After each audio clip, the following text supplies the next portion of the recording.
Nzambe osungaka Afrika, pesa bato mwindo monayo, ete tolongwaka na mabe nalo, bikobe na yo nalo, bikobe na yo bobikisi. Kristu Yesu mobikisi.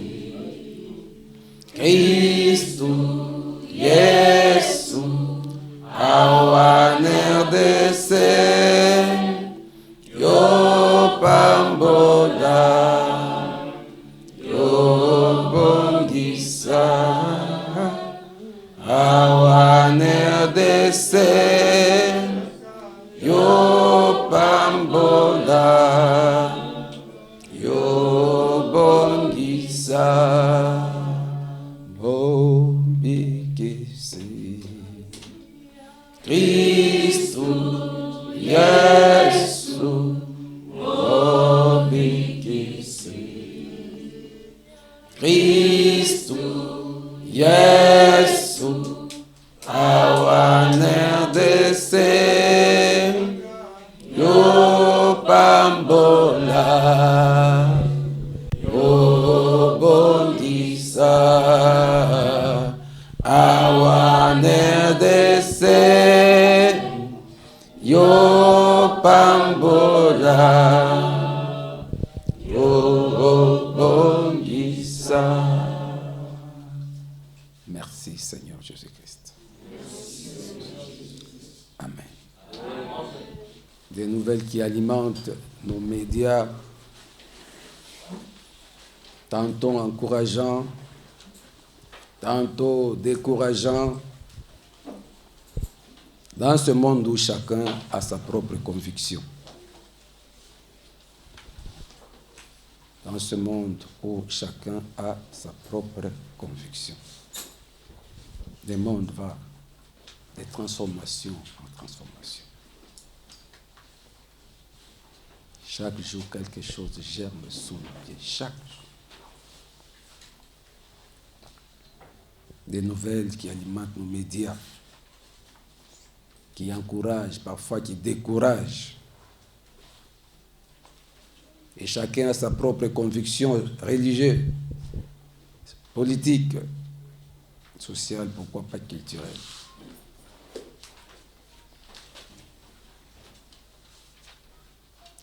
La planète ressemble à une bombe à retardement, où tout peut exploser d'un moment à l'autre. Bien-aimé, si je n'avais pas foi en Christ, je serais mort de frayeur, de stupeur. Ce monde fait peur. Il n'y a que les aveugles qui ne voient pas et qui ne comprennent rien. Ce monde n'est plus même. Les jours de la création, Genèse chapitre 2, 3, la Bible nous dit que lorsque le Seigneur avait créé, il avait dit tout était bon, tout était parfait. Quand le monde fut créé, ce monde était parfait. Mais aujourd'hui, il n'y a rien de bon. Ouvrez les yeux et voyez. Soyez éclairés et discernés. Il y a des mines sous nos pieds. Il y a des bombes placées partout. Tu ne sais pas si tu te réveilleras à demain. Tu ne sais pas si tu atteindras le soir. C'est vrai, la plupart des gens sont insouciants. Un homme averti n'est pas insouciant. Un homme averti voit, entend, discerne, comprend et agit. Le monde est devenu très dangereux. Chacun a sa religion. Chacun a sa conviction politique. Et rien n'est bon. Les gens s'entretuent, se calomnient, se battent entre eux. Il n'y a pas de cohabitation quelconque. Ceux qui osent nous faire la leçon de la cohabitation ne sont que des tyrans. Ils veulent nous utiliser afin qu'ils puissent régner et accomplir leur sale besogne.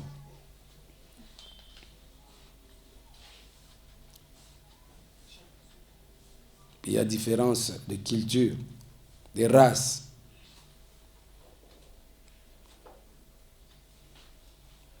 Les racistes sont là et c'est partout. La xénophobie règne partout dans le cœur de chacun. Le tribalisme, le régionalisme, le clanisme, le népotisme règnent partout. Qui est ton frère, qui est ton ami? Si ce n'est celui qui t'accorde et qui accomplit tes désirs, ou bien celui qui t'écoute aveuglement. Les gens ne veulent pas entendre la vérité. Les gens sont devenus ennemis de la vérité. C'est triste. Tu sors le matin, tu rentres le soir. Tu n'as pas de soucis, tu n'as pas de yeux pour voir ce qu'il fallait voir. C'est malheureux. Tu seras surpris comme l'oiseau du filet de l'oiseleur. Et ce sera trop tard.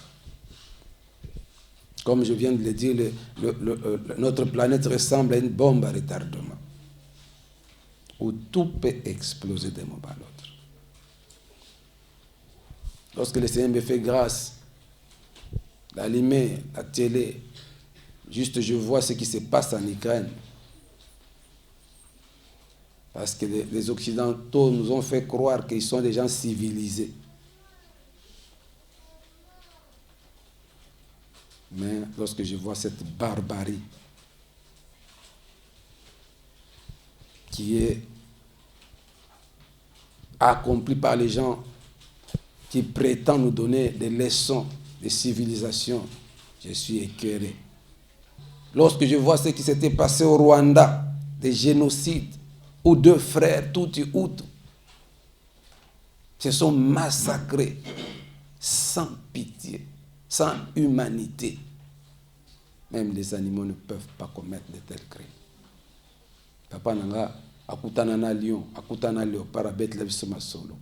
Baboma était. Et les chasseurs même nous diront, même les sages, le vieux du village, que lorsqu'un lion t'attaque, ou un léopard, ou une bête sauvage, c'est que soit tu l'as provoqué, soit tu l'as menacé, soit cette bête est possédée. Il n'est pas normal. Le serpent a peur de toi. Les lions, l'éléphant, l'hippopotame a peur de toi. Je vous ai raconté plusieurs fois. Dans le parc à Opemba, j'ai vu l'hippopotame en face. Dans le lac. Dans la bisika moko na ba nyoka basanga lokote. Na nyata scorpion. Je ne savais pas. Na oti Kinshasa toke ko congé mboka père a nous visiter. Ba meminga na zamba. Makolongulu. Quelque chose qui me chatouillait sous le pied. C'était le scorpion, je ne savais pas que c'était le scorpion. Je commençais à crier, à appeler les gens. Venez voir, venez voir. C'était un scorpion. Il ne m'a rien fait. Il m'a attaqué. Il m'a chatouillé. Bagangi batwamboka. Il y a la chance. Na midi yo moi makasi. Scorpion soyo.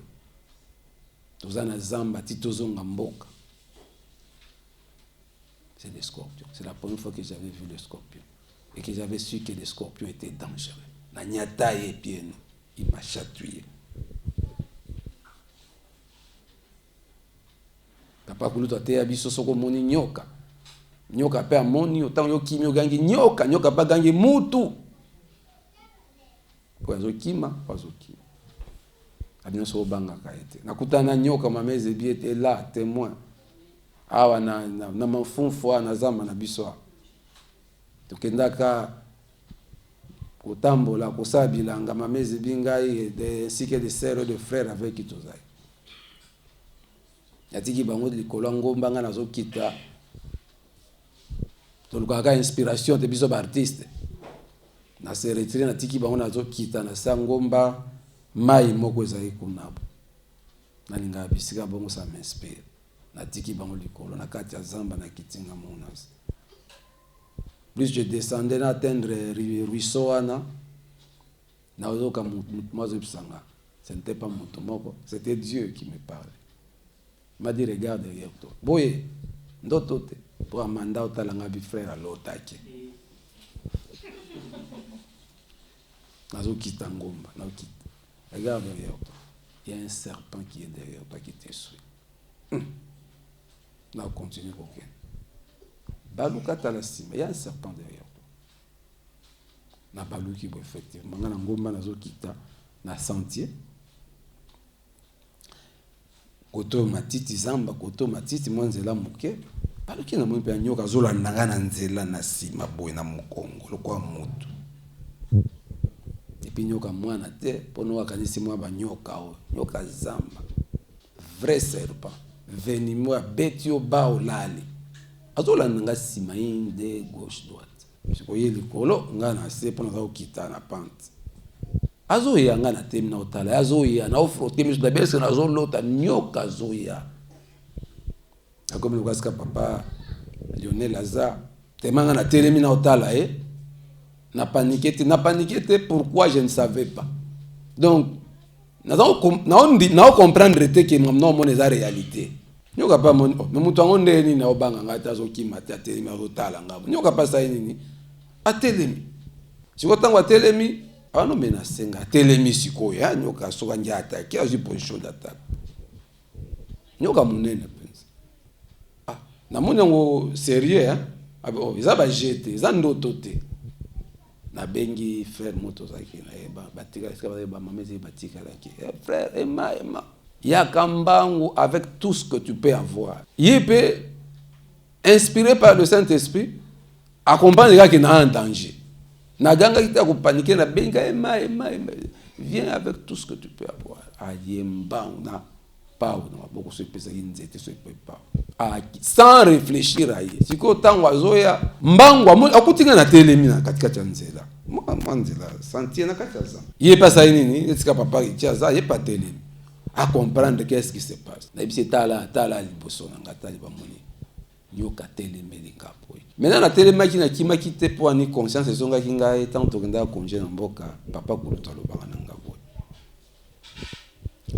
abisoki ozo kita ngomba nyama nyonso azolando ezala lion ezala léopard ezala nyoka ezala ni kopese nikite nyama nyonso alingaka mutu même tant lui azogangela son problème qui opeseka nik même léopard yamo léopard abata makananzete lui est imprévisible au mona été léopard ba mona ka été quand il t'attaque au mona été so ika opese mukongo aya attaquer au kaka na nik point faible ya mutu na banyamezaka ni même tous en adage na français ba pesa ka adversaire mukongo na ote so pe mutu attaquer par derrière ba bien lâche il faut attaquer muninga non en face ko attaquer le derrière ils ont lâcheté banyama ba lâche pourquoi parce que ils ont peur des humains pouvoir la mutu na miso pouvoir la mutu na miso il y a même policier même soldat même mutu nyonso po akango il faut talo na miso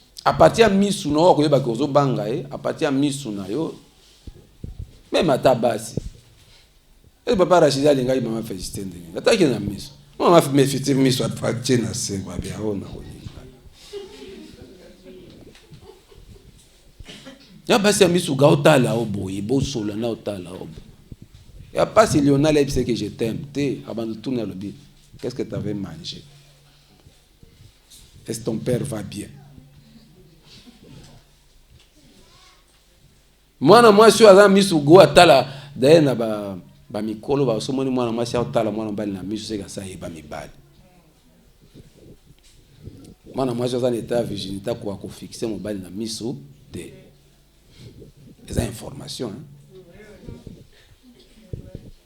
toko moni mwana mwasi bosola na otala boyo otala mwana mbali na miso otala ba oyo Eva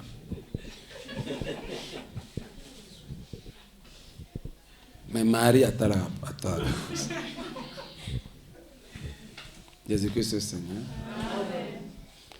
Oui, bien aimé, papa Koulouto, bon, moi Dieu m'aime, hein. Nami kumisaka na bolingo nzambe, comme Jésus l'a dit, ainsi que les apôtres, les prophètes, tout se glorifier pour te binzambe.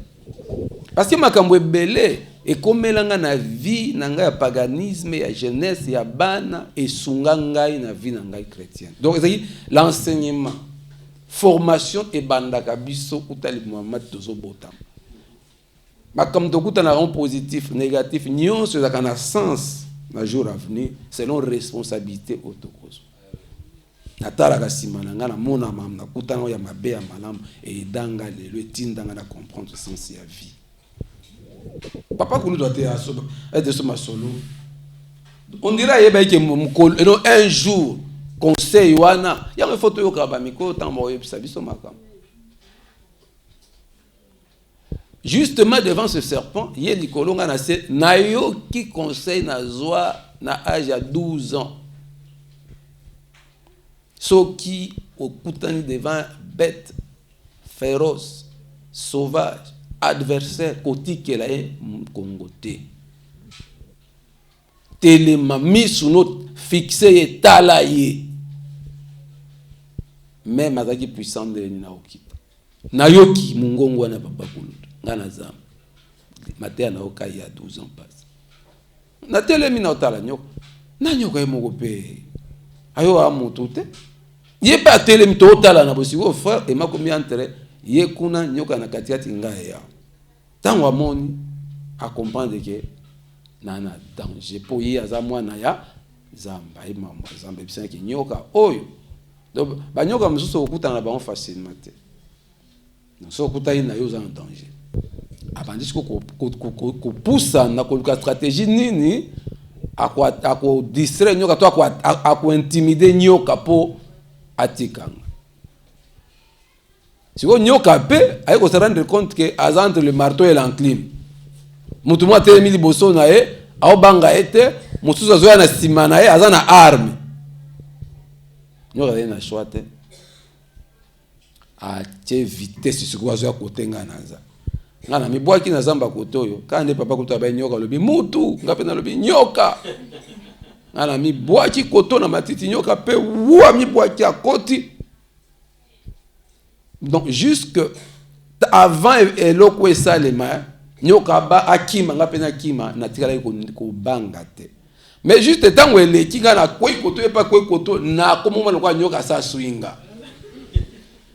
Ko banga eyenga emaya simbinga te ngabe frère wana ba problème hein ba nyoka oyo ba swaka ba te balanda ka ba te. Nyoko ya telemaza très dangereux. Na komolenga tanto mati na ba mameze bito fanda iso na zamba. Demi tour inde tozonga ndako. Donc na santa likambo susu na vida. Donc obanga moko ekoti kati na nga or na vivre likambo kuna mabe komelinga te mena etikala ki ti ata na lali ti na lamuki image wana ke nyoka lande a telemelinga na zamba pour me faire du mal. Heureusement, j'avais Christ dans na bongole motema. Dieu m'avait prévenu qu'il y a un serpent derrière toi. Nzamba lobela kabiso. Wala taki intuition te.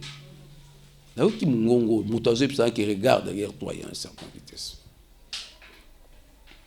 Oui, bien aimé, même mokilio tozali il faut te battre en zamba kelaka yango eza mokileza ki bon, parfait, beau. Mais pourquoi le mokile komi rebelle? Pourquoi? Monde est commis la insécurité. monde comme une insécurité. Même l'ipa ya collier comme un problème. Tout devient compliqué. La vie est devenue difficile sur la terre. Monde est comme une bombe à retardement, comme je viens de le dire. Planète n'a pas comme changement climatique, même souffle mon pépé. Dans mboka moko en Amérique latine, ay bacha nini ya respiration bachaka na bani même na balabala lokwa na ba cabine. Po ezaki soko zo tambola na ville wana carence ya oxygène. Bateau bazo suffoquer pour oxygène et comme problème. Donc na ba cabine moko bachaki sous forme ya nini oxygène pour moteur respirer ou continuer. Est-ce que mokili c'est mokili? Tu es attaché à ce monde. La planète Oyo, est-ce que tu réfléchis au moins que tout ça, tu fais des mines, tu fais des bombes qui ont explosé, monde terroriste. Oyebite bandaka la bakoko na tsoba bivaki oui liwa ezalaka mais momo tozo vivre bozo monate que monde des en insécurité tala barba tala kaka na télévision film à Ukraine ndenge nini bango mindele batonga bandako na banzela na bango batonga mais nde bazo buka mboka na bango bandako batonga ba pont batonga mituka obota la ba fiera bota mwanangwa. Est-ce que tu es mokili ya bato bien aimé? Non. Réfléchissons. Bien-aimés. Réfléchissons. Oui, et là, il faut apporter thérapie. Tout le lengue à guérir ce monde. Guérir ce monde. Quelqu'un avait chanté. Non, montre-nous aujourd'hui ta puissance. Ô Seigneur, c'est les cris de nos cœurs. Viens nous guérir, nous relever, que ton esprit nous réveille. Guéris ce pays, répands sur lui ton esprit saint. Oh bien-aimé, thérapie, Zawab. Que notre pays soit guéri. Pays moko ya biso, RDC, combien de partis politiques? Combien de partis politiques? Combien d'églises? Combien d'ONG? Combien de mouvements? Ce qui a des associations? Kimvuka, Nyonso. Plus de 450 ethnies où les tribalismes bas sont pleins. Népotisme. Église à Bayom, église à Banyanga, église à Baluba, église à Bantanda, église à Soki Bangala, Soki à Baswahili. Na mokilo motomzo na conviction, na yé politique. Nous avons combien de partis politiques? Et nous sommes un parti politique, c'est pour sauver la nation. Ou bien ça a un intérêt individuel. Nous avons combien d'églises? Est-ce que l'église est pour la gloire à Yesu Kaka ou bien ça pour un intérêt individuel? Oh, que le Seigneur puisse guérir notre pays. L'organisation, l'association dans le monde. Autant qu'on a les cacaïers, autant à occuper le monde entier. Même babi oni yango zaka pona bentérêt à basusu tala na est. Bato bakufa kabanda oni ya combien d'années? Pourquoi yoka oni yango ndateka ba oni yango ndateka ba varese ya ba soldat ba uniforme. Oni yango na mboka moko na Ituri ba bengani kutu na bango babi bino besoin alimenter guerre. Guérir ce pays. Namona ki génocide na Rwanda. Bien-aimé, bozongela histoire, tolobiango.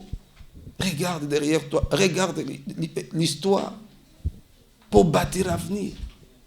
Combien de Tutsis et les Hutus se sont massacrés. Batou penzaji machette. Toyoki kuna bakamwe na sampu na est. na Kasai na este ndenge ba otimola mabulu ba okunda batu mobimba mama bafungole libumu babimisie moi bo sala bo kende nango ba violo tozoyoka au bateau, le monde évolue. Quelle évolution! Baso benga bateau akala, ba primitif, biso tout ça va évoluer. Oh, bien-aimé. Bien-aimé. La sauvagerie. Le méchant, la bête est venu régner sur l'humanité. Oh, bien-aimé. Bien-aimé. Le monde a besoin d'être guéri.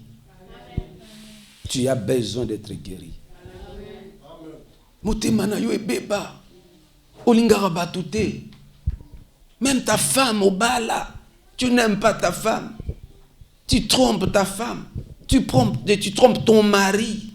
Tu n'as pas compassion à ta femme. Même à ton mari, à tes enfants. Les enfants pareillement. Où est ton cœur? Humain, le cœur humain. Oza mokonzi, tu veux faire souffrir les autres. Olia mbongo nyonso mokilipo ke nango wapi. Oui, bah Hitler qui ont régné. Hitler a régné à Kamati Moki. Tant que tu écoutes la classe, tu es Mbakanzembo Moko, la secondaire. Hitler a dit, je ne gagnerai pas la guerre, mais je ferai un tremblement de terre.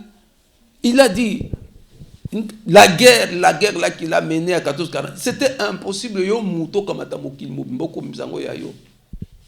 Ba msusu ba sous-homme, ba msusu ba super-homme.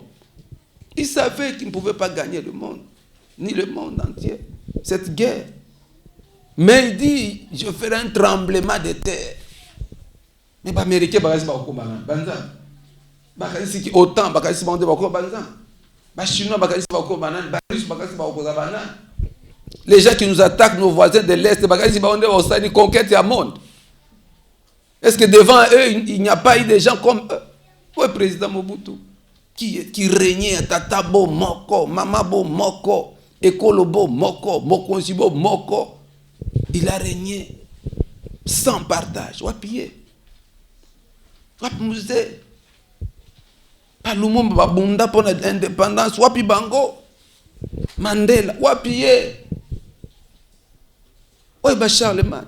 Oye ba konzia mokilio ba régna ba généraux bazaka na mboko yo batangi mwana ya tel, général tel, colonel tel, yo moko yo ki obangi. Wapi Bango. Bamsu baloba na peuple zairwa babi bokoliana. Wapi ba? Wapi ba? Bisote. Yo nani? Bobangate yaya. Le monde a besoin d'être guéri. Sa vie peut être makele na Angola. Wapi? Bapomisa combien de personnes?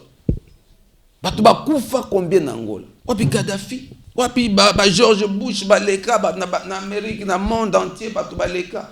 Mao Zedong wapi? Ba Lénine, ba sala loi mokili, ba Karl Marx, ba philosophe ndenge na ndenge ba penseur wapi bango lelo. Yo nani? Tuna nanu ye nani yo yakanisi ke auke na mokilo wapi? Tuna ye tuna voisin na yo bilan yo batu ba somba bilan ba na mbongo. Yo ndo bandi mbongo. Yo ndo bandi kolata kitoko. Yo ndo bali mwasi kitoko yo moko mutali bosol nyobo wa mokimo pa ta femme. Ozonyo kola mwa to ke lobimana ba simsi yo mutali boso banda yango to yo ndo kanisi yo ndo ko sukisa yango oke magie ona luka magie na zo mbongo yo mutali boso sala magie po zwanda ozambo wapi Salomon wapi roi David. Oh, tout passera, tout, mais la parole de Dieu jamais ne passera. Voilà pourquoi aujourd'hui je vous invite Bokota, na logique, Bokota, na katia de l'Obananza. Aimez la parole de Dieu. Parce que tout passera. Tout autour de nous. Oui, maman, papa nanga botanga wapi. Oui, maman botanga baleka. Bongande la komana libanga. Dites aux méchants, va se convertir. Batika méchanceté. Yo lo lendo zana. Wa mwana nanga mwana, yo mtaliboso bota. Yo mtaliboso. Ojo mama kilikuwa mwana na O ndaku nanga ndaku na yo mutali boso tonga ndaku. Ta na Ukraine ete abino na boy ko bana est po na mboka la biso to tonga te. Kuna na mboka so batunde bazo kufa. Meta na Ukraine ba building ba monument ezo sila ezo lala otali yango bobi même. Mama fia ta obuka awa ko bongisa quelque part abuki tanka abuki na tali na bi Ukraine e congé a watoni. Mabanga. Wana kaka mwa espace amuki abuki. Mais kuno zomona. Ndenge nini mokile ko. Ocha lo fu na ndaku na yo. Oh bien-aimé dans le Seigneur. Tozoluka guérison. Ya ba âme na biso. Ya vie na biso. Ya mboka ya mokili oyo mokili ekomi dangereux. Mokili zesu mokili te yo sa six.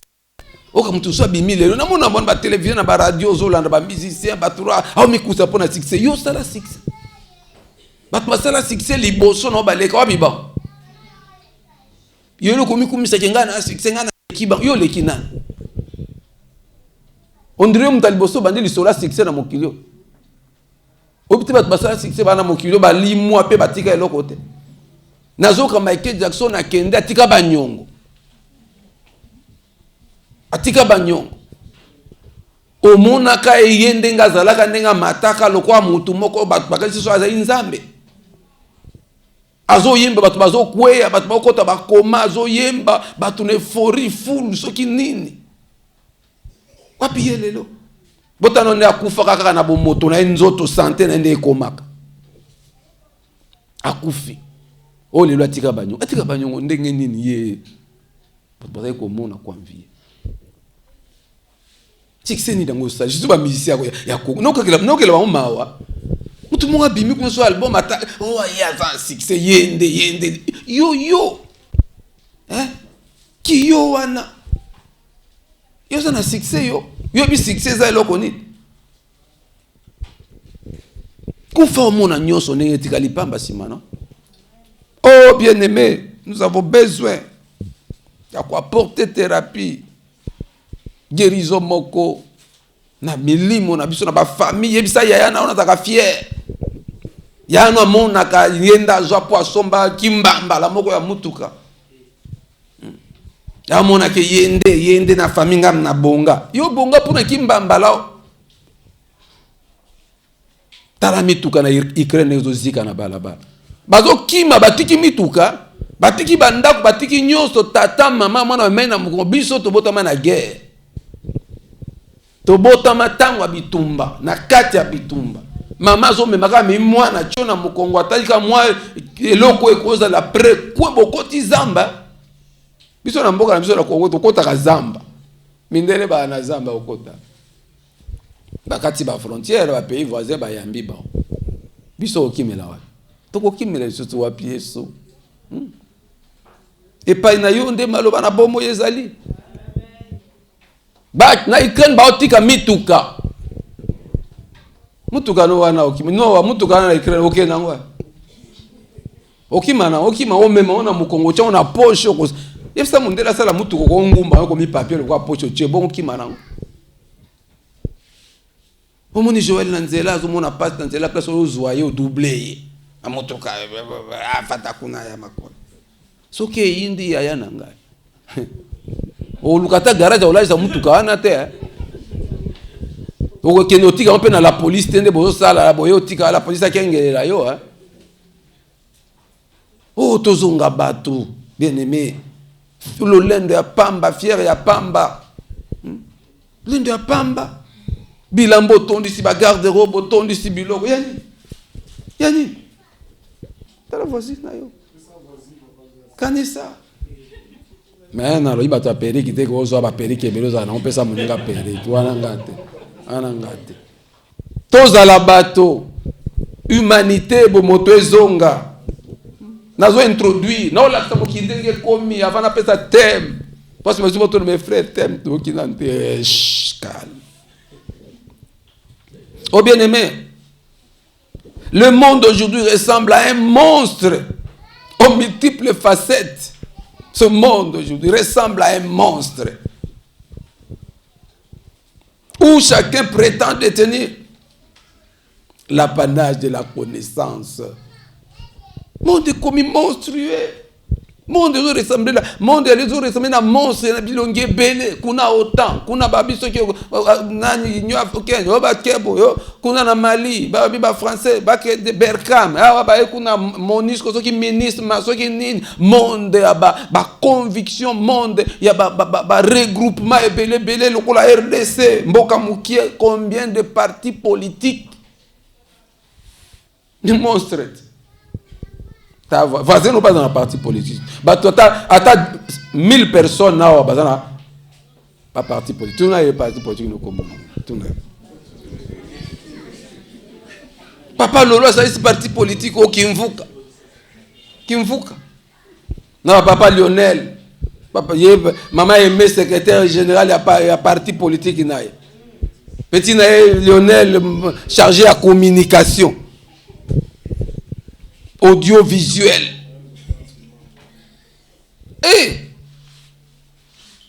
Papa est dans un parti politique. Babi parti politique, on a un tome. Secrétaire général, Yémé, Karine. L'église est belle. Qui se vit qu'on a apôtre. À ça, c'est l'église. Maman Grâce, extension à Dubaï, on a eu à Dubaï. Yesu. Maman Rebecca tozaka na yawa kotoyo alongwa kenda kuna na plateau parti politique. Marie-Ange secrétaire nani peut chargé à finance. Rebecca nani conseiller ceux qui chargé à communication bébé Rebecca. C'est ça la RDC, c'est ça le Congo. Parti politique tata maman moi. Église, tata pas prophète, pas maman vice-prophétesse, moi nana héritier prophète, héritière prophète.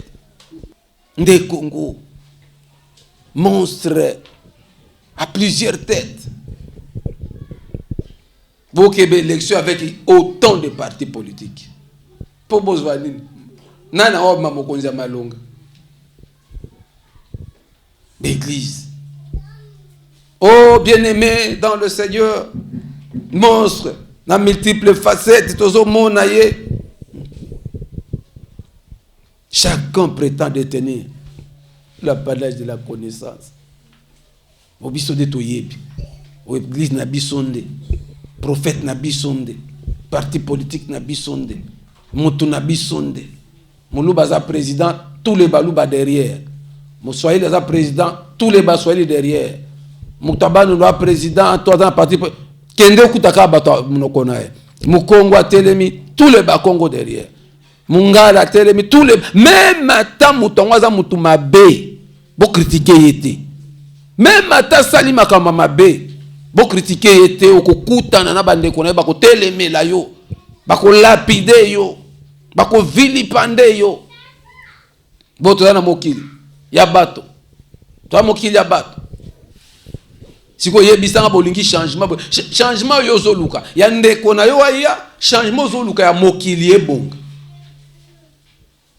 Oh bien-aimé dans le Seigneur. Commence d'abord par changer ton cœur. Ressuscité pour nous sauver. Pardon Seigneur pour mes péchés. Sois mon ami, mon sauveur. Change le cœur, je veux, Seigneur, vivre pour toi. Change ma vie, change mon cœur.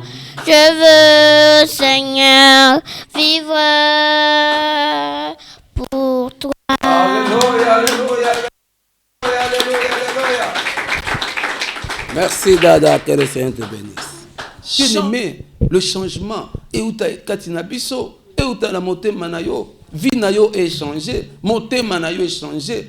des églises de changer, des RDC de changer, des mondes de changer. Dans la thérapie photo-méma, guérison to comme na mokili, il y a changement na biso, il y a transformation na biso. Ndé to tanga na économie ya bisa biso, développement ya peuple et bandara na mentalité ya peuple. So une mentalité na yo changer. Au porter mentalité à changement kati na yo et la nation sera développée et la nation sera changée. Mentalité na yo peuple congolais, so que changer té na mokili tozali. Ya ba européen, ya considérer que bato moindo, bato pamba, ba sauvage, baza boye, le monde ne changera pas. Bien aimé, le monde ne changera pas na racisme, na tribalisme, na népotisme, na clanisme. Monde ko changer na ba conviction na so religieux. On a 100% boy, ngana za na religion boy, ngana za na religion boy. Monde ko changer te. Monde ko changer na yo tango changer. Okomi ko linga moto oyo nzamba keli na lulengi pe lingi na yo. L'amour envers son prochain, l'amour tout le monde en Europe. Et ça amour te. Et ça amour te.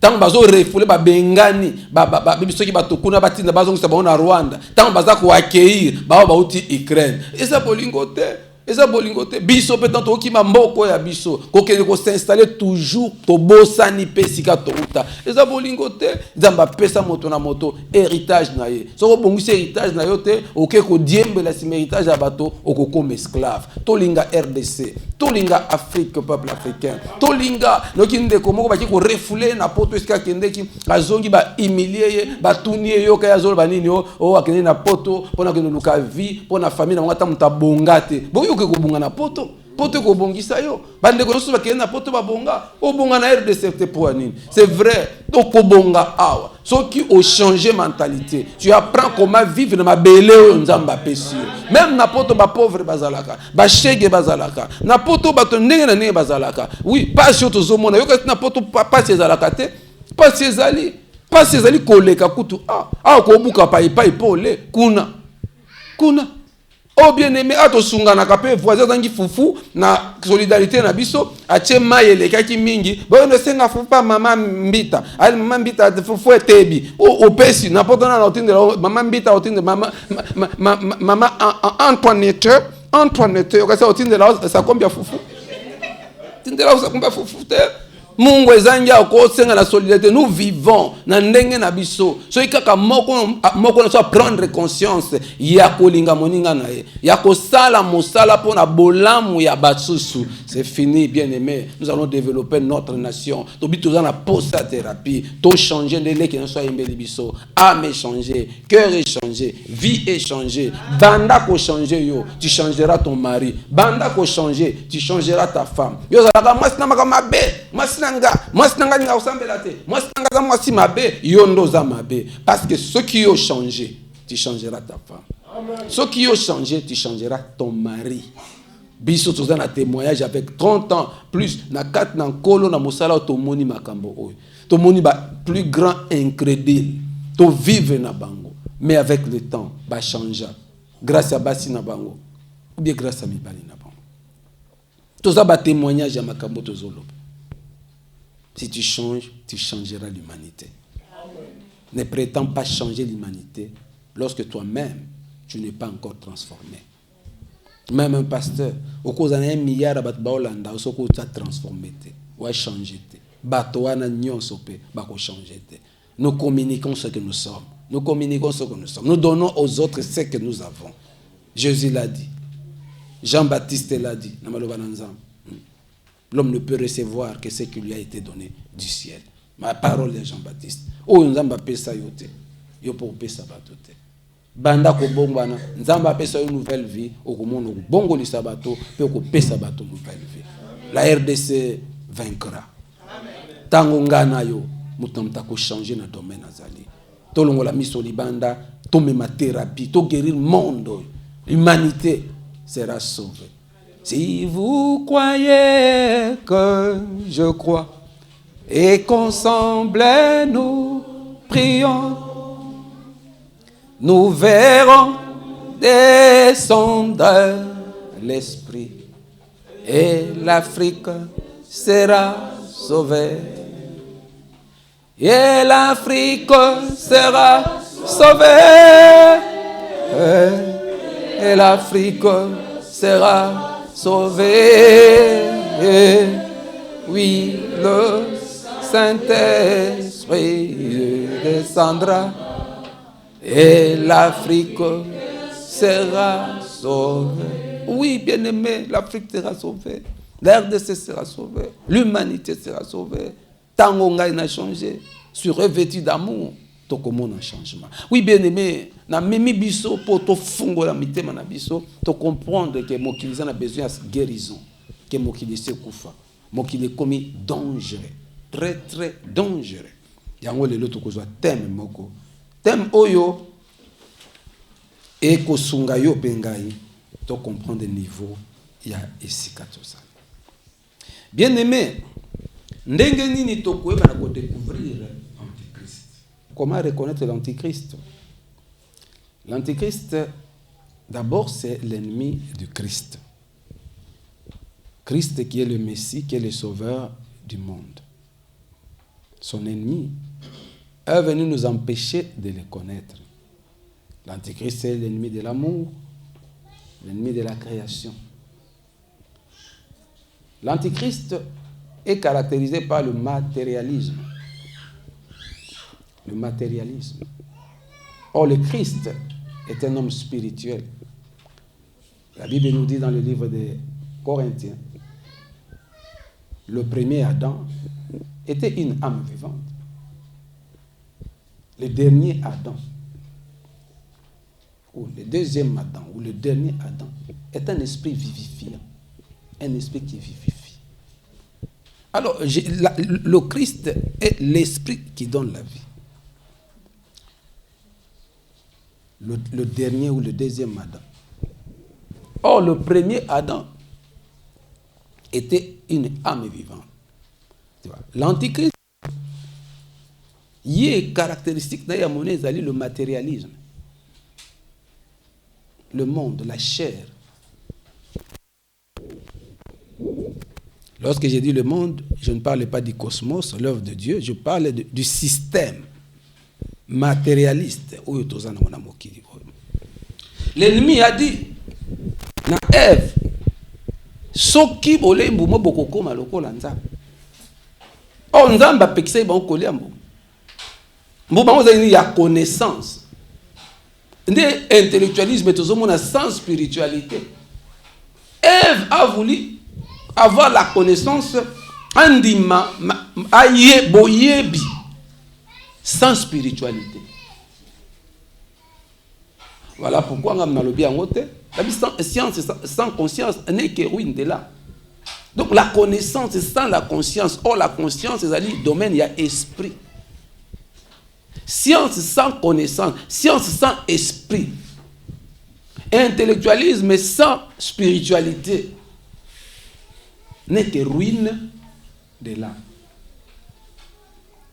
Il y a un mot qui est koufi dans ma gamme de décret. Pour nani bato bazangi spiritualité. T'as la voisin non. Donc est-ce que yosa spirituel toza matériel. Pour la bêtisité, dans 1 Corinthiens chapitre 2, nous sommes des hommes spirituels. Nous avons la pensée du Christ. Celui qui n'a pas Jésus, celui qui n'a pas la pensée du Christ, n'est pas spirituel. Dans verset 14, l'homme animal ou l'homme naturel n'a pas la pensée de Dieu, ne conçoit pas les choses de Dieu. Au moins, l'homme naturel, au moins, Ève,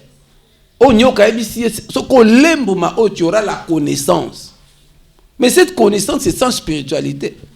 Alinga zongi saye aboya bimana spiritualité na bonzambe il faut alata bon moto. Le matériel aye ba sans nzambe. Si tu as la connaissance mais tu n'as pas Christ. Si tu as la connaissance qui ne vient pas de l'esprit de Jésus, tu deviens antichrist. Et puis ça voisin. Parce que tu as la connaissance sans le Saint-Esprit. Tu deviens l'antichrist. Nde Ève na Adam ba komaka ba antichrist pour na nini bazwaka connaissance bayeko découvrir que baza nu. Na connaissance na bango eloko ya liboso ba découvraka ezani nudité na bango. Bolanda tango bazui connaissance ya Satan, connaissance sans Christ, eloko ya liboso bayeko se rendre compte qu'ils sont nus. Thème na biso lelo yango abendi biso musika tena obisa biso thème in naturalibus. N-A-T-U-R-A-L-I-B-U-S.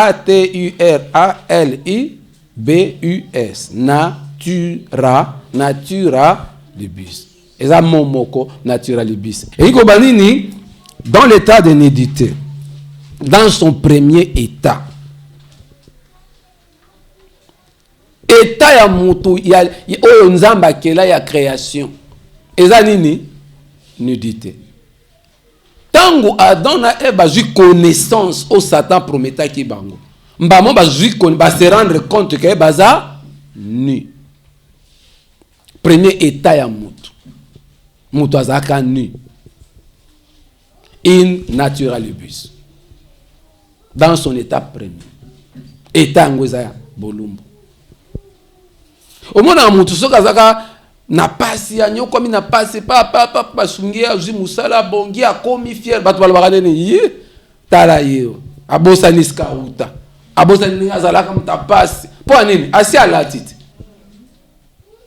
mise moko to embaka zwaka mwasi moko mwana moko azaka telengana azaki pauvre pa ye agi abalaki ye ale abongisi ye kala te mwasi yango tombokeli yake ya yembaka na nzembo. On a lokota makaku soko dio sokoli yo latielamba akomi ko la kisaye ke uta tale siko uta tale na komisayo tala ndengo tombokeli in naturalibus. Et siko uta na ba pasio uta mboka muta uta mboka e kisasa pu akomi oyene bakino balobaka na bas bakino bazana kanda mboka ya mboka lobia ya ba fiera beta makolo masina ti gombe lelo yo akomi fier na mitu akomo mone la bato ozomona na état ya moto ya liboso azaki revêtuité aki pauvre il n'avait rien aina ndaku te ane loko moko te lelo akomi mutu mokili tombokaka bozolanda ba exemple et naturalibus état d'une personne qui est nue. La nudité est un état naturel qui n'a pas de vêtements.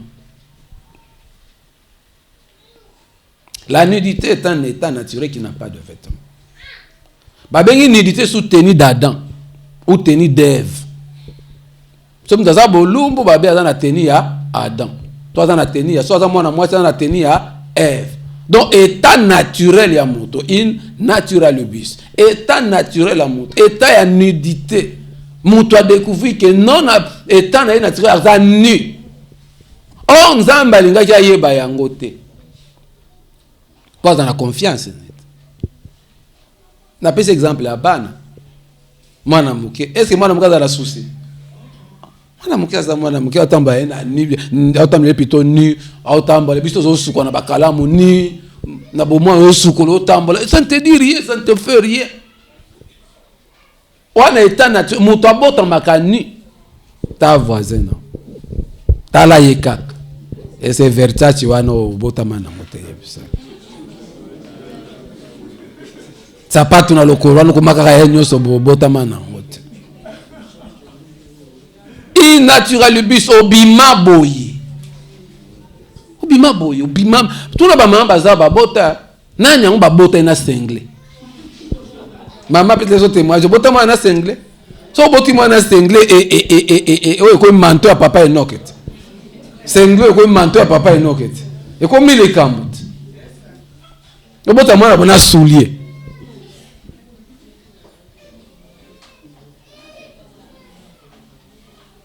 Tala so yuza peme na sœur surtout ba sœur ba fière pambo botama na mbongo te yebisa.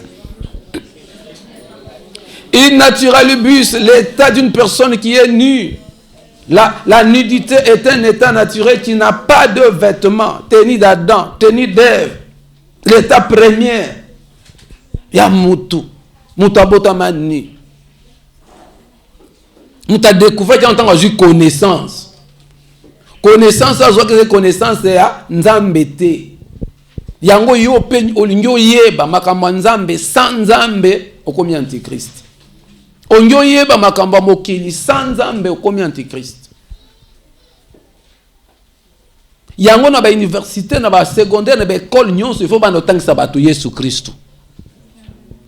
Il faut makambo ya Nzambe za makasi. Ti botanga mathématique Yesu il faut kombo ya Yesu ezala. Ti botanga chimie il faut kombo ya Yesu ezala. Po chimie na yo wana kosala ngo avec bolingo que no sa bombe to que no ko bomaka bato. Nyuso kosala soki Yesu azana kati kolo science eza Nzambe. Science ya perfection eza Nzambe. Science ngonde amour c'est pour sauver des thérapies tolobaki ya komema na mokili. Avoir Christ. La connaissance de ce Yesu tu vas sauver l'humanité. Vous recevrez une puissance, le Saint-Esprit survenant sur vous, vous serez mes témoins. Pour faire quoi? Pour sauver l'humanité. La connaissance en Christ fait de toi un antichrist. Si on a beaucoup de koufa, il y a un mokili koufi. Taba président mokili. Taba konzi mokili. Ils n'ont pas Christ. N'a pas pouvoir, n'a pas konzi na bango. Ba koti ba magie to mona ka Nebuchadnezzar na Daniel. Qui était entouré des astrologues, de magiciens, des sorciers. Nde yo kanan mokonzi mon entourage na ba astrologue, ba sorcier, ba magicien, qu'est-ce qu'il va faire? Ce qui orgueil na été. Pas salele ba statue pour to bangumba mela ba komo salele ba commissaire Nzambe. Azana pouvoir, azana connaissance à Christ. Mais tant akutana kina Daniel. Aye komona la connaissance pure, la sagesse pure eza Nzambe. Daniel a même lié la solution. Même Pharaon en Égypte avec Joseph. Ce ba considérer ba ko entouré na bateau ba yebi Nzambe ba na bolingo ya Nzambe. Bateau ba liko to sa Nzambe mi beko na Nzambe mokili ko bika de thérapie, de guérison, de baume ya guérison photo mebela na moki. C'est Christ, le Messie, le Sauveur.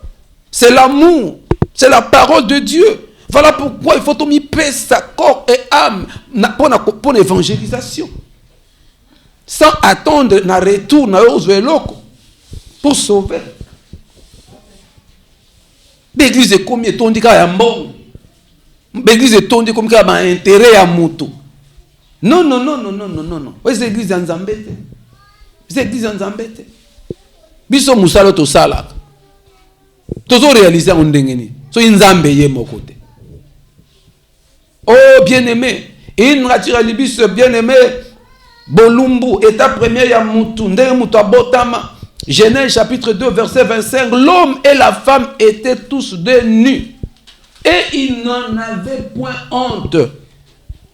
Genèse 2 25, l'homme et la femme étaient tous deux nus et ils n'en avaient point honte.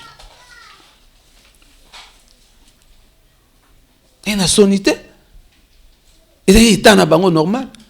Pourquoi parce qu'il y a une sonité, Genèse 2, 25? Parce que il y a une dispensation, révélation en Nzambe, la dispensation il y a innocence. Il y a innocence, ils étaient des innocents. Nde mwana moke bébé aza innocent. Ah, elamba ebi on. O la tsekoute elamba zo boya. Pas na baboya zo ba son bilamba. Ah, c'est pas un ennemi. Ah, ça innocent. Dispensation, révélation, Nzambe est innocent. Dieu aime les innocents. Dieu marche avec les innocents. Les gens qui n'ont pas la connaissance du monde. Les gens qui n'ont pas cette connaissance sans spiritualité. Yango il faut boya koyeba makam nazalaka na bandeko bana langa bandeko nazala na ba. Soit tu oyi mutu te na bise na ebiete. Non pas parce que nazan orgueil, parce que makele le tambola oh mutu moko boye batuna ki esko yebi musicien te bien yebi te comme scandale on dirait mutu ya sumuka. Et comme référence, moko ya kolobake, ah lolendo, ah bakabi mutute. Non, bien aimé.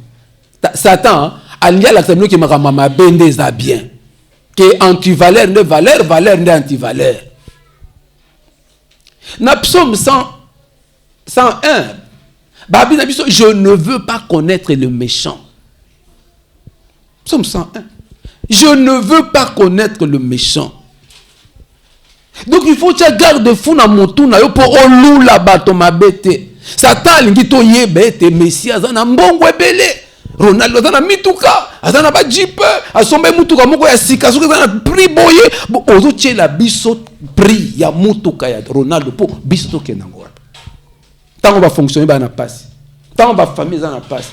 Mais orgueil ya mutu moko azana orgueil azana mutuka moko zo na valeur nini. To yebe to kenango. Alors maintenant, qu'est-ce qui s'est fait? L'ennemi a zotinda bino bo envier, bo convoiter. Mitema na bino beba ah to kaya. Boko misa mutu wana nzambe. Ana kare. Kare Noah suka. Noah na lare. Ba Daniela nyoso bakoma kaka ko landa Noah na suka ni po ebika ja okatele mwanda. Bozo longo la foi ya bato. Na nzambe foi ya bato etala bato moni Satan kola kisaki ya manda zaka na mbongo Eben azalaka boye Manassé azalaka boye Noah azalaka boye. Mais c'est Dieu qui est au-dessus de tout. Tout la qui sabato nzambaza. Na psaume 101 va méditer, je ne veux pas connaître le méchant. Nga batuna kanga so batuninga tel ana mbongo abikanga muno kwa eza na mbongo pauvre wana keza na mbongo ani. Mokomsu glorieuse banga papa wana ezo orgueil tenga bieza orgueil ya Yesu Kristo. Ana tina ko ba mutana mbongo te. Poso ana mbongo nde bato ba souffrir te. Kita mama na ina papa na yo tala ba onde baza. Tu ne te pas témoin jebele. Bato ba musicien ba yemba. Bato ba musicien ba kumisa bato kanisa ke ba nzambe. Hôtel Kolo Diamant, hôtel ye azana mbongo, hôtel ye $100,000, $10,000 eloko pamba. Qui est ta famille na bango? Qui est ta basi bana, qui est ta vie na bango? Tala banda kuna bango. Ils n'ont rien de spécial. Ngani mateke na Congo bato mbongo baza. Tata mbo bana Congo de Congo be kufate, ne bato bana pasite. Muto koza na ba mitu kazana ba compagnie, c'est un pauvre. Mbongo wana asalaka na yango nini? Un riche c'est celui qui apporte des solutions. Oza riche na balabala na bino obongisi balabala na bino. Oza riche mayebi na quartier na bino te otie mayebi na quartier na bino. Un riche c'est quelqu'un d'influent, de bienveillant. Oza na charité. Taba quartier na se kufa. Homo riche te la fana na balabala mabulu. Oh l'état pe qui sakabatu te. Aza mutema mabe. Mbongo ya molili. Wana glorieuse. Papa. Au moins ok album tel admisi album qui tonga be ati kanga maki album salité wana bosoto album mabe. Oh papa yoka onako yoka yango te eza mabe. Pourquoi? La connaissance sans Christ, la richesse sans Christ est comme si mutu antichrist. Tatana za makasi alemba. Alemba pour mais parce qu'il n'a pas Christ. Parce qu'il n'a pas l'esprit du Christ. Esprit de force, esprit à Christ. Aki bakati bakamo na mboka na bango, ba melisi mukwa mukomboso, ba baki esoki mundongo, ba sali esoki nini, atele mukuna mais il est fort. Il n'est pas fort. Parce qu'il n'a pas l'esprit de Jésus. L'homme fort c'est Jésus. L'esprit de force c'est l'esprit de Jésus-Christ. Je ne veux pas connaître le méchant. Je ne veux pas louer le méchant. Ayemba yemba ni mtazo yemba Yesu te. Mtazo yemba n'esprit ya Nzambe te. Ayemba ni. Ana mungu kitoko ani. Tu loues le méchant. Okwe na piège ya Satan qui veut glorifier le méchant. Ngandi ma batu mabete. Ezo ma frère bongo yoza mutu malam naza mutu malam. Naza mutu malam. Parce que j'ai Christ. Ce qui yo kondimanga te ngamoko na miyebi. C'est comme les juifs baboya yi kondima Yesu. Mais Yesu a mindimaki. Pe tata na ya ndimaki ye. Nga na mindima pe tata na nga ndima ngai. Soki yo kondima nga te, c'est ton problème. Nga na omikumisa na mtu malamu. Bongo yo bonga na bonga. Yo koka na koka. Soko tuninga nini l'action bi Jésus Christ. Na Yesu. Na leki yo. Oh no, ebo pusa mutu kwa kolekanga. Na leki no na pusa mutu ka. Na Yesu. Tala voisin. Lobanga mutu mo leki ngate yebisa. Yebisa to soko lingine to kokana oui mais kolekanga jamais yebisa. Peto kokokana kaka ngai na soki ozana esprit ongana zana ye. Soki ozana esprit ongana zana ye. Na lekio na mayele. Po ngana zana esprit d'intelligence. Yo ozana esprit et intelligence te. Zala no professeur à l'université. Zala na ba diplôme belé tondi sa yango. Mais o lekinga ite.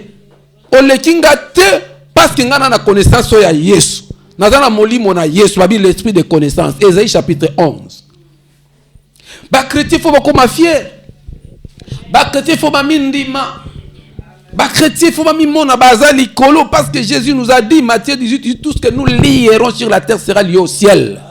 Et tout ce que nous délierons sur la terre sera délié au ciel. Et ça na mutu moko ya Nzambe na États-Unis avec un succès Nzamba c'est parce que succès za Nzambe Josué 1:8 tu auras du succès. Psaume chapitre 1er, tu réussiras. Réussite peut succès za kaka na Jésus Christ. Si tu réussis, si tu as le succès hors Jésus-Christ, ozana na succès te ou réussissa te. Richesse c'est ça kaka pa ya Jésus Christ. Si tu n'as pas Christ, tu es pauvre. In naturalibus. L'état premier à mutu. Mutu abotama na dispensation ya innocence. Et Dieu aime marcher avec les innocents. C'est que mutu abotama sans péché. Au moins innocence. Sans péché. Satan yé kolakisa Ève a sa connaissance. Connaissance de quoi il y a un des mémanini les sommes. Loi il y a un des mémanini les sommes. Loi est salima pour na justeté, loi est salima pour na brigand, ba méchant. Juste moko za na prison te car brigand.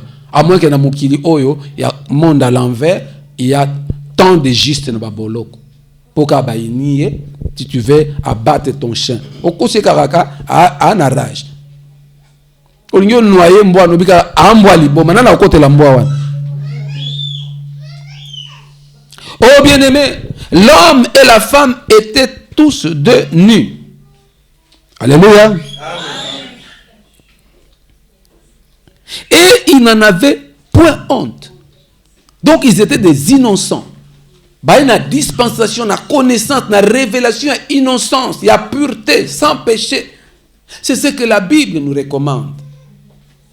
Tous ont une dispensation. Donc tous ont une Matthieu sur la dispensation. Tous ont une dispensation à grâce. Éphésiens chapitre 2. Éphésiens chapitre 2. Bana verset 7 tina 9. Tanga.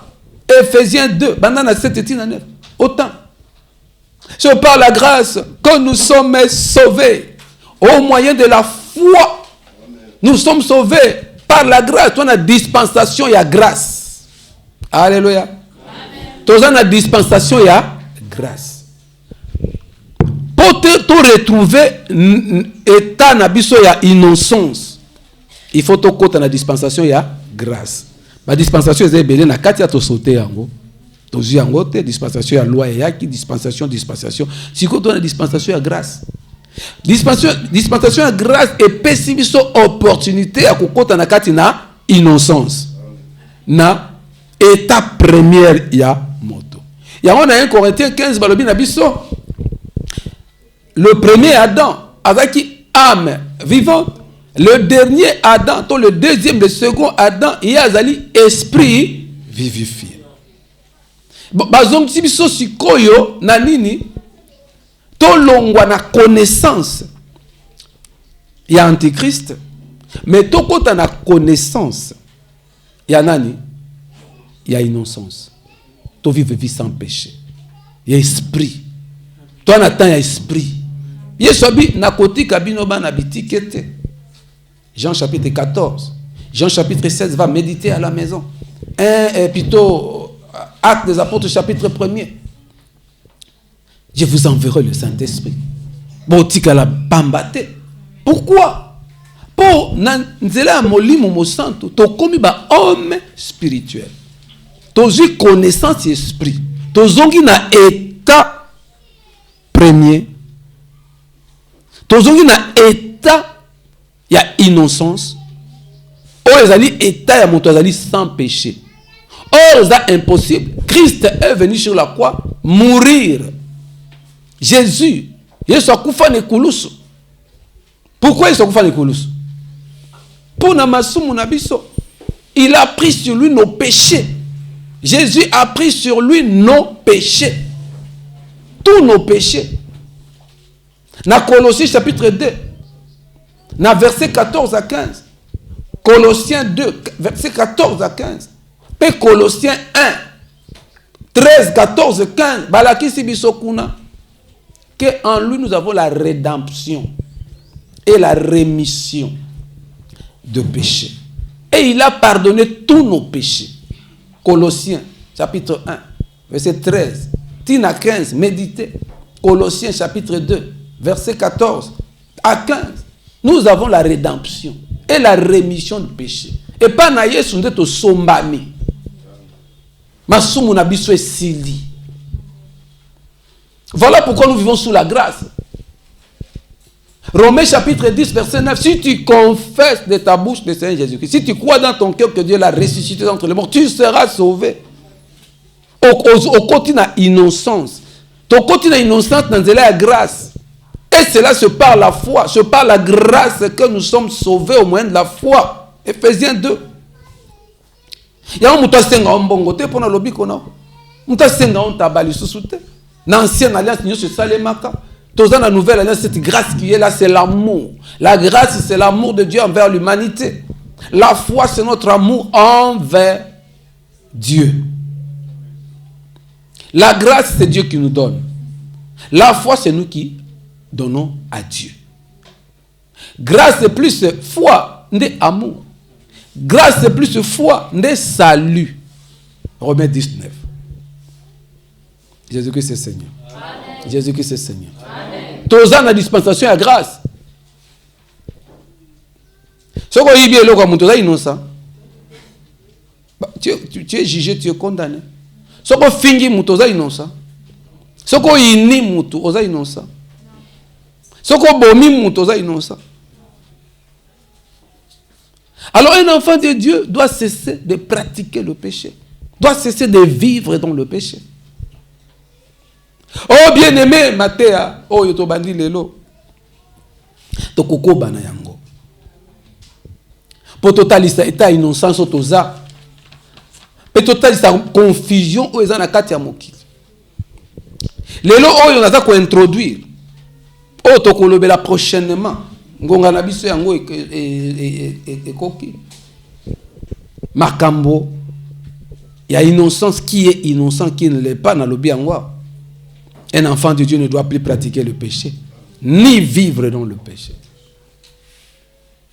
Parce que si on veut pratiquer le péché, vivre dans le péché, tu n'es plus innocent. Dieu a besoin des innocents. Quel est mon innocent? La dispensation innocence. Alors, dispensation à grâce, c'est plus une opportunité à la dispensation à innocence. Et c'est par la foi en Jésus-Christ. Cela ne vient pas de nous. Seulement nous devons vivre par la foi, c'est-à-dire nous devons nous séparer du monde et avoir confiance totalement en Dieu, en son Fils Jésus-Christ de Nazareth. Bien-aimé, innaturel bus, état naturel à mon. Satan risé qu'il est, à mon to comme na temps et à fin, à qui ça mon toi vivre na innocence, à cause de ses connaissances sans Christ. Lelo dokomi na suka ya temps Satan linga zongi sa mutu na in naturalibus. Innocence. Ye mutu apesa ye mutu connaissance. Po mutu a mkoma bolumbu, amimona pito kaza bolumbu, aye siko ko matérialiser yango. Ndeto moni li solo ya in naturalibus na dimension yango actuelle eza signe à fin à temps. Avant que Christ ne revienne pour chercher l'église, monde ekokota na in naturalibus. Monde ekokota na état physique, matériel, il y a nudité. Il y a bolumbu. Nyonso na terre mater, mais cette fois-ci c'est une révélation oyo prophétique oyo talisa biso l'état actuel du monde avant retour à Christ. Nangena bandela wana, mais na mona iba bako comprendre penza te yango na bandi na Genèse, na bandi na introduction, kota sabiso mokendenge komi. Awa na talisi biso ndenge nini moto nzamba kelaka innocent ali na état ya bolumbu, état premier ya moto. Satan peut se connaissance nyonso kozwa sans Christ et commission antichrist. Et ça matérialiste. Satan avant Yesu zonga yebi alingi siko apesa mutu, alakisa mutu ke mutu yo na état na naturel za nani bolumbu. Nde puissance ya suka ya magie o ezali kola magie nyonso ezali magie ya bolumbu. In naturalibus. La nudité. Satan il a mutu koza innocent ozaka bolumbu nzambe na jardin d'Éden. Ayebi ke to nito kota siko na règne messianique ou ezali règne donc jardin d'Éden retrouvé spirituellement et physiquement le 5e royaume universel. Satan lingi a précipité to komi na règne ya ba nudiste, règne ya bolumbu. To yebi LGBT qui plus ezakuna. Nyonso o ezali organisation, association, il y a une naturalibus. La nudité, le sexe. LGBT plus, et là juste bateau oyo, ba na état naturel premier ya moto abota maki. Oyo nzamba kelaka moto. Moto azaka yemo. Kati na moto nzamba azalaka abi il est créé homme et femme. Et ça bateau oyo baboyi état ya moi ya genre. Nzamba kela genre moi si pe mobile. Na création. Moi si pe mobile. Moi si na mobile nde ba procréer basali mokili eza. Genèse. Alors LGBT plus bango ba telemeli baza ba ennemi ya baboyi ke kondima ke mutu genre ezami bale moi si na mobile. L qui veut dire lesbienne, G qui veut dire gay, B bisexuel, T transgenre, trans, qui est zakuna ba cœur, plus ezali makamobela kolandela kuna, nous en parlerons la semaine prochaine. Na introduire à toyeba niveau ya bokito komi. Tokomi na suka na ligne courbe. Jésus vient bien-aimé prendre son église. Ce sont des révélations que Boutounyo Somikoloyo, ce qui n'a l'allé, c'est que je suis en train de voir.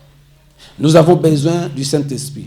Nous avons besoin que la connaissance et pour préparer le retour de Christ. Que cette parole puisse habiter abondamment dans ton cœur.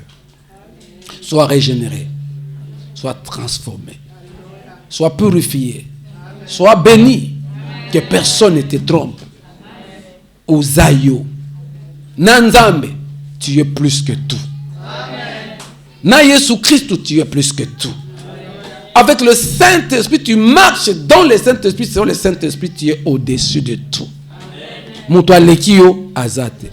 Lobato kukani. Toto na même molimo. Kobanga mutu. Ato la linzala. Kobanga mutu aliete.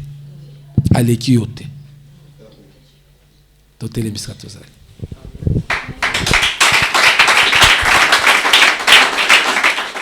Ceux qui se confient en toi sont comme la montagne de Sion, chancelier.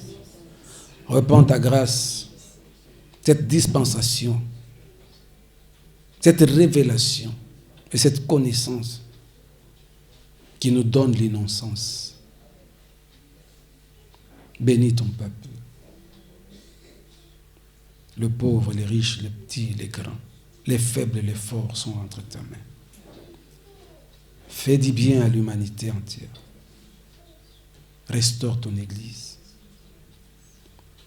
Je sais, Seigneur, tu reviens chercher ton peuple. Rassemble, réunis tes enfants de partout dans le monde. Accorde-nous ce que nous manquons. Cette force et cette puissance, Dieu, de te servir.